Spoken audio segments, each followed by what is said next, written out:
ಕಡಲ ನಗರಿ ಮಂಗಳೂರು ಮತ್ತೊಮ್ಮೆ ಪ್ರಕ್ಷುಬ್ಧಗೊಳ್ತಾ ಇದೆ.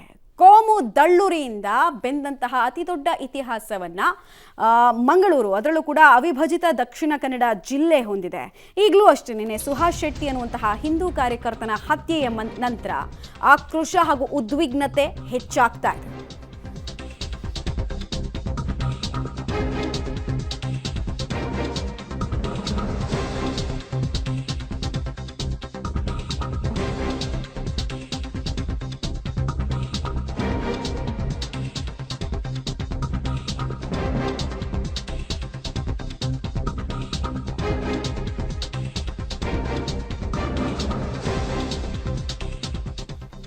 ಫಸ್ಟ್ ಏನಾಯ್ತು ಅನ್ನೋದ್ರ ಇನ್ಸಿಡೆಂಟ್ ಅನ್ನು ನರೇಟ್ ಮಾಡ್ಬಿಡ್ತೀವಿ ನಿಮಗೆ. ಮಂಗಳೂರಿನಲ್ಲಿ ಹಿಂದೂ ಕಾರ್ಯಕರ್ತನ ಕಗ್ಗೊಲೆ ಆಗಿದೆ. ಭಯಾನಕ ರೀತಿಯಲ್ಲಿ ಕೊಲೆಯಾದಂತಹ ದುರ್ದೈವಿ ಸುಹಾಸ್ ಶೆಟ್ಟಿ ಅನ್ನೋದು ಪ್ರಾಥಮಿಕವಾಗಿ ಸಿಕ್ಕಿರೋ ಮಾಹಿತಿ.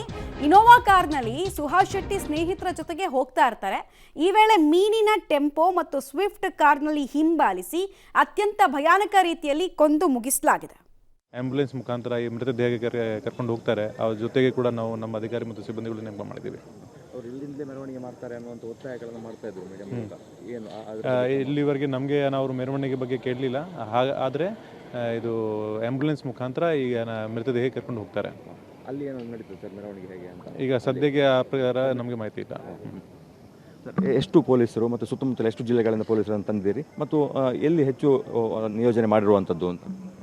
ಸೊ ಈಗ ನಮಗೆ ಪೊಲೀಸ್ ಹೆಡ್ ಕ್ವಾರ್ಟರ್ಸಿಂದ ಮೈಸೂರು, ಹಾಸನ್, ಚಿಕ್ಕಮಗಳೂರು, ಉಡುಪಿ ಮತ್ತು ಕಾರವಾರ ಜಿಲ್ಲೆಯಿಂದ ಅಧಿಕಾರಿ ಮತ್ತು ಸಿಬ್ಬಂದಿಗಳು ಬಂದಿದ್ದಾರೆ. ಅದೇ ರೀತಿ ಪೂರಕವಾಗಿ KSRP ತುಕಡಿಗಳು ಸಾಕಷ್ಟು ಪ್ರಮಾಣದಲ್ಲಿ ಬಂದಿದೆ.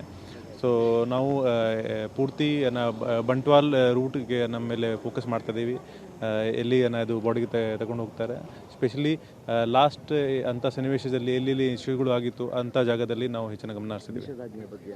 So to maintain peace in the city ನಾವು ನಿಷೇಧಾಜ್ಞೆ ಜಾರಿ ಮಾಡಿದ್ದೀವಿ. ಅದು ಇವತ್ತು ಬೆಳಿಗ್ಗೆಯಿಂದ ಜಾರಿಗೆ ಬಂದಿದೆ. ಸರ್, ಈಗ ಆ ಘಟನೆಗೆ ಸಂಬಂಧಪಟ್ಟ ಹಾಗೆ ಕಾರುಗಳು ಅಥವಾ ಕೆಲವು ಮಾರಕಾಸ್ತ್ರಗಳನ್ನು ಈಗಾಗಲೇ ಕೆಲವು ಪೊಲೀಸ್ ವಶದಲ್ಲಿದೆ ಅನ್ನುವಂಥದ್ದು, ಇನ್ನು ಎಷ್ಟು ರಿಕವರ್ ಆಗಬೇಕು ಮತ್ತು ಏನಾದರೂ ಬಂಧನ ಆಗಿದೆಯಾ ಅಂತ?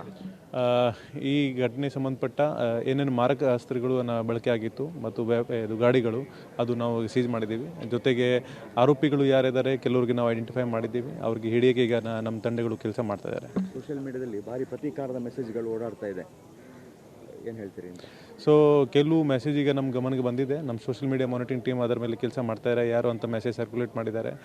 ಜೊತೆಗೆ ಇದು ಯಾವಾಗ ಬಂದಿತ್ತು ಇದು ಎಲ್ಲ ಈಗ ನಾವು ತನಿಖೆ ಮಾಡ್ತೀವಿ. ಜಿಲ್ಲೆಯ ಜನಕ್ಕೆ ಏನು ಹೇಳಲಿಕ್ಕೆ ಬಯಸ್ತಾರೆ? ಜಿಲ್ಲೆ ಜನಕ್ಕೆ ಒಂದೇ ಮನವಿ ಇದೆ, ದಟ್ ಸೋಷಿಯಲ್ ಮೀಡಿಯಾ ಮುಖಾಂತರ ಸಾಕಷ್ಟು ವದಂತಿಗಳು ತಮ್ಮ ಕಿವಿಗೆ ಬೀಳ್ತಾ ಇರ್ಬೋದು. ಆದರೆ ಅದ್ರ ಮೇಲೆ ತಾವು ಗಮನ ಹರಿಸಬೇಡಿ. ಯಾಕೆಂದರೆ ಬಹುತೇಕ ಅಂಥ ವದಂತಿಗಳು ಸತ್ಯದಿಂದ ತುಂಬ ದೂರ ಇರ್ತದೆ ಮತ್ತು ಅದರಿಂದ ಸಿಟಿದು ಶಾಂತಿ ಮತ್ತು ಸುವ್ಯವಸ್ಥೆಗೆ ಒಂದು ಧಕ್ಕೆ ಆಗ್ಬೋದು.